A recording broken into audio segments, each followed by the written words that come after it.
ওই মক্কার জমিনে একজন মানুষ ছিল, নাম তার বেলাল। দেখতে বড় কালো, কাপড়টা সেরা, কোন দিন স্যান্ডেল পায়ে দিয়েছে নিজেও জানে না। মানুষ তারে গোলাম বলতো। মানুষ গরুরে খাবার দেয় কিন্তু বেলালে খাবার দেয় না। মানুষ পশু পাখিরে ঘুমাইতে দেয় কিন্তু বেলালে ঘুমাইতে দেয় না। ওই সময়ে সবচেয়ে নির্যাতিত নিপীড়িত মানুষ, তার নাম বেলাল ছিল। যার না গাড়ি ছিল, যার না বাড়ি ছিল, যার না শোয়ার ঘুমানোর জায়গা ছিল, যার না দুনিয়াতে কোনো পরিচয় ছিল।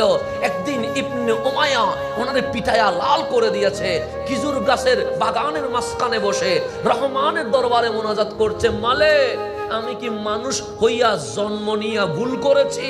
আরে গরু ছাগল ঘুমাইতে পারে, বেলাল তো ঘুমাইতে পারে না। গোড়া উট খাইতে পারে, বেলাল তো খাইতে পারে না। আমার কি কোনো অধিকার নাই? আমি হাঁটলেও মানুষ মারে, বসলেও মানুষ মারে, কাজ করলে